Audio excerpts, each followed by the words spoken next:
Merci à la Caisse des dépôts de nous accueillir dans cette maison, aux équipes de CDC Informatique, à Nicolas Vernet qui a beaucoup contribué, Patrick aussi, à rendre possible cette mission. J'aurai l'occasion de toute la matinée de vous remercier. Sans plus attendre, je vais proposer à Catherine Mayennaube, donc directrice générale déléguée de la Caisse des dépôts, et Olivier Vallée, président directeur général de... C'est super de se faire applaudir au début. Ils sont chaleureux, ils savent que voilà, il fait trop froid, donc il faut mettre un peu de... merci à vous deux d'être avec nous. Alors effectivement, vous êtes deux figures de l'engagement pour effectivement la mission, la transformation du service public, de l'investissement dans la confiance et l'ancrage dans les territoires. Vous illustrez aussi une volonté d'agir, tous les deux. Sans plus attendre, effectivement, Catherine, est-ce que pour vous, on est dans ce moment, dans ce rendez-vous important pour notre écosystème? Alors, incontestablement, oui, mais avant, je voudrais saluer et accueillir au nom de Mathias Guérin, qui est au fond de la salle, qui est donc le directeur général de CDC Informatique, qui est notre Dream Team. Ils sont là, on peut les applaudir d'avoir rendu possible et mettre et qui est un acteur engagé au service de cette vision qu'on partage. Donc on a clairement un momentum et donc la conviction de la Caisse des dépôts, et vous verrez tout à l'heure en accueillant un invité d'honneur, qui est notamment Olivier Sichel, notre nouveau directeur général, qu'il a placé son ambition en matière d'activation du levier du numérique comme un des facteurs clés de notre capacité à délivrer une feuille de route de notre grand et beau groupe, notamment en faveur de la transformation écologique et environnementale, mais aussi qu'il a placé cette ambition sous le sceau de notre capacité à contribuer à une souveraineté au niveau européen, à une autonomie stratégique de notre pays. Et donc ça se décline très concrètement, et j'en suis le récipiendaire, en tout cas l'actrice au sein de la Caisse des dépôts, par une réflexion tout à fait nouvelle sur nos sujets de résilience, vous l'avez fort bien dit. Et c'est un sujet qui n'est plus l'apanage de vous, DSI. C'est la très bonne nouvelle. C'est que désormais, c'est un sujet que nous, board, COMEX, gouvernance, nous embrassons et nous allons prendre à notre niveau. Et donc, c'est vraiment un très beau momentum parce que ce call to action que incarne notamment l'initiative que vous lancez aujourd'hui et à laquelle nous apportons notre soutien, ce n'est que le début d'une aventure. Et donc, je veux vous dire que vous n'êtes pas seul, vous ne serez pas seul, et que c'est bien collectivement qu'on va passer à l'action. Et Olivier Sichel était intervenu en rencontre numérique de Strasbourg et a enflammé effectivement tout l'écosystème qui a eu envie de faire effectivement front commun. Olivier, observateur privilégié aussi, tu partages ce constat? Oui, je pense qu'on est dans un moment de notre histoire où il faut passer de la discussion, de l'échange, de la prise de conscience à l'action. Je pense que c'est le thème principal d'aujourd'hui. Moi, je voudrais revenir deux minutes quand même sur comment on définit la souveraineté, parce que je pense que c'est un sujet majeur, et on entend souvent des choses qui sont, à mon avis, pas tout à fait la bonne définition. Pour moi, la souveraineté, c'est justement pas le protectionnisme, c'est l'ouverture. C'est l'ouverture, c'est de pouvoir proposer des solutions qui permettent à chacun des clients, des entreprises d'avoir le choix et de pouvoir faire ce choix de manière en fonction de la dépendance technologique qu'on souhaite ou pas avoir. Donc nous, on le voit aujourd'hui, il y a une prise de conscience qui est majeure. La plupart des entreprises aujourd'hui, et Catherine l'a très bien dit, ce n'est pas un sujet tech, ce n'est pas un sujet de DSI, c'est un sujet de board, c'est un sujet de COMEX, où on doit fixer des objectifs, des engagements, des KPI, de manière à pouvoir réduire la dépendance technologique que nous avons en fonction de nos différents métiers. Donc là, il y a cette prise de conscience qui est en train d'arriver. On voit aujourd'hui les entreprises qui sont en train de faire l'analyse de la sensibilité des données et de faire cette classification de manière à définir vraiment le niveau de dépendance technologique qu'on souhaite ou pas avoir. Donc ça, c'est un enjeu majeur. Et cette prise de conscience, elle doit être collective puisque, on y reviendra, il y a déjà des solutions qui existent aujourd'hui. Il faut passer de l'intention à l'action. Moi, je suis très fier de dire qu'aujourd'hui, il y a un écosystème qui est en train de se mettre en place et un écosystème qui regroupe à la fois les donneurs d'ordre et à la fois les fournisseurs de services. Il y a le CSF qui vient d'être lancé, donc qui est le comité scientifique de filière, sous la présidence de Michel Paulin, qui est au fond de la salle, qui regroupe donc tous les éditeurs et logiciels souverains. Alors on peut voir le verre à moitié vide ou à moitié plein, ça dépend, parce qu'à moitié vide, c'est que ça a mis 2 ans pour qu'on puisse signer ce fameux CSF. moi je suis quelqu'un de positif, il est signé par 3 ministres et maintenant il faut passer à l'action. Et donc l'action, elle va consister à regrouper à la fois les DSI, les fournisseurs, l'État, le privé. Il faut collectivement, ensemble, on puisse agir. Et il y a vraiment aujourd'hui la possibilité de pouvoir proposer des alternatives de manière à ce qu'on réduise ce niveau de dépendance technologique que nous avons. C'est un enjeu stratégique, c'est un enjeu économique. Et c'est un enjeu qui doit s'inscrire sur le long terme. Et ça, c'est quelque chose sur lequel j'insiste beaucoup, puisqu'on a tendance parfois à prendre des actions de très court terme, de communication. Et si on veut vraiment réduire la dépendance technologique, il faut qu'on s'inscrive sur la durée. Ça, c'est la force aussi de vos écosystèmes respectifs, c'est avoir cette capacité à ancrer le temps long. Ceci dit, je veux revenir sur un sujet, on ne peut pas négliger, il y a quand même un lobbying hallucinant qui est fait depuis longtemps pour dire qu'il n'y a pas d'alternative en Europe, y compris sur des sujets de cloud, d'infrastructure, et je sais que ça vous concerne. Catherine, sur ces sujets des alternatives, quel est votre regard ? Alors, cette alternative, elle est nécessaire, donc à partir de là, à nous de la construire.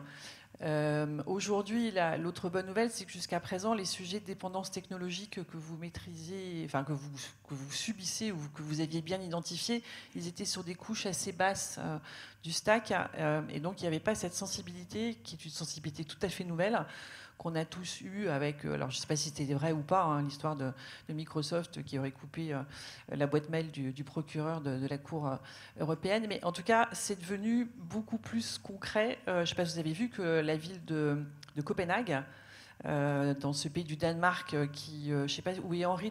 Est-ce que Henri est là, Henri Dagrin ? Non, il a représenté. Henri, il avait fait cette espèce de post il y a quelques mois qui disait voilà, Trump veut récupérer le Groenland et donc il a interdit à Microsoft d'avoir des relations commerciales avec le Danemark. En tout cas, on voit qu'il y a 2 grandes villes du Danemark qui ont commencé à engager leur désengagement. Donc la question est pas de savoir si c'est possible ou si c'est à nous de le construire. Et je pense qu'à partir du moment où on en a la volonté, c'est le cas, parce qu'on sent que c'est nécessaire, que deuxièmement, on adresse bien le sujet nativement à la bonne taille, c'est-à-dire à la taille de notre continent. Moi, j'étais très frappée par un chiffre qui est issu de la lecture attentive du rapport Draghi, qui montre que quand on additionne toutes les capacités d'innovation au niveau européen, on a à peu près la même force de frappe que celle que déploient avec succès les États-Unis. La seule différence, c'est que nous, on est hyper dispersés et qu'on n'a pas été capable de cibler sur un certain nombre d'acteurs. Donc, on va se dire qu'on est apprenant. Et objectivement, l'objectif aujourd'hui, il est de savoir avec qui on va miser pour collectivement aller dans cette direction. Et moi aussi, je suis très optimiste.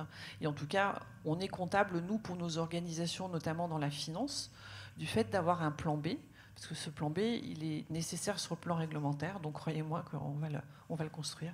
Alors, et puis il y a des récits qui commencent aussi à émerger, hein. Il y a des organisations publiques, privées, qui ont sorti du Oracle, qui ont sorti du VMware, Michelin l'a annoncé là, qui ont sorti du SaaS aussi. Donc c'est aussi des modèles à partager, parce qu'aujourd'hui, il y a des Européens qui ont pris des marchés, que ce soit Palantir ou ServiceNow, et on va les partager ce matin. Olivier, ce collectif, il te parle. Aujourd'hui, tu l'incarnes à la tête de Docapos avec toute la mission éthique, souveraine, inclusion. Mais comment tu le traduis aujourd'hui en termes d'opération ? Une fois encore, je pense qu'il faut passer de la prise de conscience à l'action et peut-être donner quelques exemples. Alors, je suis désolé parce que je vais vous donner des exemples que je connais le mieux. Mais je pense que c'est des exemples qui peuvent se dupliquer. Il y a plein d'exemples aujourd'hui en France et en Europe qui sont en train de se lancer. On l'a fait avec la Caisse des dépôts et de consignation quand on a décidé de lancer un cloud souverain. On s'est dit que c'était plus simple de se regrouper. Donc on s'est mis à 4 actionnaires, Dassault Systèmes, Bouygues Télécom, la Caisse et Docapos, pour pouvoir aller plus vite et rattraper le retard. Donc je pense que c'est un bel exemple aujourd'hui d'intelligence collective et de regroupement d'acteurs principaux sur le marché pour pouvoir rattraper le retard et offrir des solutions. Donc voilà, ça c'est un exemple. Je peux vous donner un autre exemple. Aujourd'hui, on a la chance au sein de Docapos, d'ailleurs la Caisse des dépôts est aussi actionnaire à hauteur de 10%, d'avoir racheté une société qui s'appelle Index Éducation, qui est plus connue avec son logiciel Pronote. Pronote, c'est quoi aujourd'hui ? C'est 4 milliards de connexions par an, c'est 90% du marché des collèges et des lycées dans la sphère publique. Aujourd'hui, ce type d'entreprise, si demain elle est reprise par un acteur étranger, on va dire, vous avez toutes les données de tous vos enfants qui sont dans les mains d'autres acteurs. Donc voilà des exemples très concrets sur lesquels on peut agir de manière à pouvoir protéger les données. Et je terminerai par le sujet de l'éthique, qui est un sujet qui nous tient à cœur. Si je prolonge le raisonnement sur Pronote, on a toutes les données de tous vos enfants. Aujourd'hui, on a été énormément approché par énormément de sociétés privées pour pouvoir proposer des cours particuliers, des supports de stage, etc. Nous, on se refuse de le faire parce qu'on considère que ce n'est pas de notre responsabilité que la donnée est de la propriété des individus. Donc voilà des exemples concrets qui montrent qu'aujourd'hui, un numérique éthique, un numérique citoyen peut exister. Et je pense qu'aujourd'hui, c'est ces acteurs-là qu'il faut qu'on regroupe. Et moi, je suis très content et ravi de voir qu'il y a autant de monde aujourd'hui dans la salle qui fait qu'aujourd'hui, cette prise de conscience existe. Il faut simplement passer à l'action. Et il faut passer à l'action rapidement. Ce n'est pas dans 3 mois, ce n'est pas dans 6 mois, ce n'est pas dans 9 mois, c'est demain. Alors, on a tout le débat ce matin sur les problématiques de levier autour de la commande, aujourd'hui, de l'achat. On entend aussi beaucoup dire que les solutions ne sont pas toujours au niveau des acteurs dominants. Et donc, est-ce qu'on utilise tout ce que les acteurs dominants proposent? Donc aujourd'hui, quelle réflexion que vous menez sur cet enjeu de la commande, en fait? Alors, la commande, elle est clé, parce que je salue Lionel Chen qui présente BPI France, qui, dans le groupe Caisse des dépôts, est l'entité qui, avec un talent incroyable depuis plus de 10 ans, nourrit, fait grandir un certain nombre de pépites pour avoir des licornes. Au bout du bout, il faut qu'on structure ce marché. Et donc, c'est vraiment le message très fort qu'a lancé Olivier Sichel aux rencontres de Strasbourg. Je pense qu'il aura l'occasion de vous le redire. Il faut qu'on achète. Donc, une fois qu'on a dit ça, ça veut dire qu'il faut que nous aussi, en tant que board, on autorise les communautés que vous êtes à une forme de prise de risque, d'une part, parce que c'est toujours plus facile de prendre la solution que tout le monde prend. Il y a un côté rassurant. Si elle ne marche pas, de toute façon, c'est... Voilà. Donc, on va vous demander plus de prise de risque. On va vous demander d'être capable de mesurer, de documenter ces éléments-là. Et je pense qu'on aura quelques bonnes nouvelles d'ici la fin de la semaine pour avoir un espèce de baromètre commun et de vision commune de tout ça. Parce qu'il va falloir qu'on y aille avec la même perception de qu'est-ce qui va contribuer à l'indépendance technologique, ou en tout cas à notre autonomie et au niveau de nos entreprises à notre résilience. Ça va bien être un mix de solutions et puis ensuite de mix de ces solutions compte tenu de nos architectures et de nos politiques respectives. Et donc ça va être un levier qu'on va activer des signaux qui vous donnent.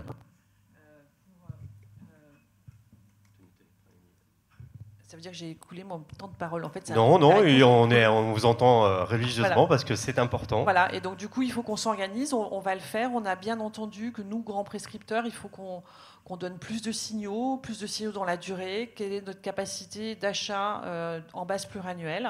On n'aime pas faire ça, mais on va le faire.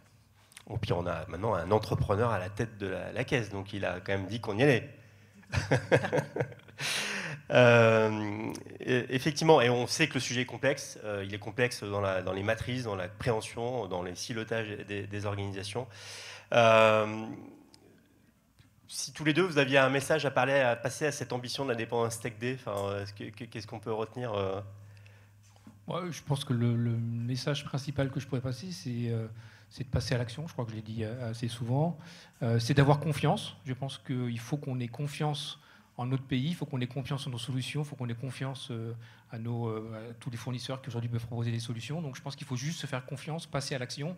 On l'a dit et je pense que c'est important, il faut que ça devienne un sujet de board et un sujet de COMEX, de manière à ce que les DSI se sentent soutenus aujourd'hui par leur direction générale pour pouvoir vraiment passer à l'action. Et si collectivement on passe à l'action avec une action du secteur public qui doit être une action moteur, on a parlé de la commande publique, mais je pense qu'il faut que le secteur public, en tous les cas, l'État soit dans son rôle aujourd'hui de pouvoir vraiment donner des doctrines et puis vraiment de développer des partenariats publics-privés qui feront qu'aujourd'hui on arrivera à rattraper le retard.